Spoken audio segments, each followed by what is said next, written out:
মিয়া মুছলমানৰ নেতা ৰেজাউল কৰিমে শিৱসাগৰক ধুবুৰী বনোৱাৰ ধমকি দিছে। ধুবুৰী বাংলাদেশী মূলৰ মুছলমানৰ অদূষিত এটা অঞ্চল।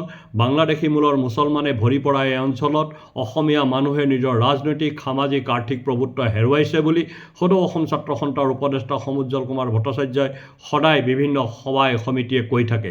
আজি সেই ধুবুৰীক প্ৰতীকী হিচাপে লৈ শিৱসাগৰ, ঐতিহাসিক শিৱসাগৰ চহৰক, আহোম স্বৰ্গদেউসকলৰ পুণ্যভূমি শিৱসাগৰক অচিনাকি মানুহে ভৰাই তোলাৰ এক প্ৰকাৰৰ ধমকি দিছে ৰেজাউল কৰিমে। আৰু সেই ধমকি দি থকাৰ সময়ত সেই সভাখনত উপস্থিত আছিল কংগ্ৰেছ দলৰ ৰাজ্যিক সভাপতি, প্ৰদেশ কংগ্ৰেছৰ সভাপতি, যোৰহাটৰ সাংসদ গৌৰৱ গগৈ, আৰু তেখেতে মিচিকীয়া হাঁহিৰে ৰেজাউল কৰিমৰ সেই ধমকিক নীৰৱ সমৰ্থন দিছিল। ভাৰতীয় জনতা পাৰ্টীয়ে গৌৰৱ গগৈৰ সেই নীৰৱতাক তীব্ৰ ভাষাৰে গৰিহণা দিয়ে আৰু ৰেজাউল কৰিমক সতৰ্ক কৰি দিয়ে যে ৰেজাউল কৰিমৰ দৰে ভণ্ড নেতাই, মিয়াৰ নেতাই কেতিয়াও অসমৰ স্বাভিমান আৰু অসমৰ গৌৰৱক অপমানিত কৰিব নোৱাৰে। অসমৰ জনসাধাৰণে প্ৰতিৰোধ সংগ্ৰাম গঢ়ি তুলিব।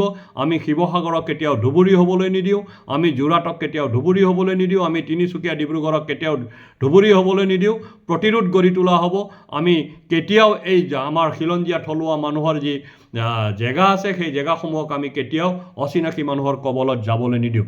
বৰঞ্চ খিলঞ্জীয়াৰ ভূমিত প্ৰৱেশ কৰা অচিনাকি মানুহক উচ্ছেদৰ জৰিয়তে আকৌ খিলঞ্জীয়াৰ ভূমি খিলঞ্জীয়াৰ হাতত গতাই দিয়াৰ কাৰণে মাননীয় মুখ্যমন্ত্ৰী ডক্টৰ হিমন্ত বিশ্ব শৰ্মাৰ নেতৃত্বত অসম চৰকাৰে যি অভিযান আৰম্ভ কৰিছে সেই অভিযান আৰু অধিক তীব্ৰতৰ কৰি তোলা হ'ব। আৰু সেই অভিযানৰ জৰিয়তে অচিনাকি মানুহসকলক খিলঞ্জীয়াৰ ভূমিৰ পৰা ঘূৰাই পঠোৱা হ'ব, তেওঁলোকক খেদি পঠোৱা হ'ব, চৰকাৰী ভূমি বেদখলমুক্ত কৰা হ'ব, বনাঞ্চল, আৰ্দ্ৰভূমি আৰু অন্যান্য জেগাত সত্ৰভূমি, নামঘৰৰ ভূমি বা অন্যান্য আধ্যাত্মিক কেন্দ্ৰসমূহত তেওঁলোকে যি দখল কৰিছে সেই দখলৰ পৰা সেই কেন্দ্ৰসমূহ উদ্ধাৰ কৰা হ'ব আৰু তাত নতুনকৈ প্ৰকল্প স্থাপন কৰা হ'ব, আৰম্ভ কৰা হ'ব প্ৰকল্পৰ কাম। বটদ্ৰৱা নতুন সাংস্কৃতিক প্ৰকল্প তাৰ এক জ্বলন্ত উদাহৰণ।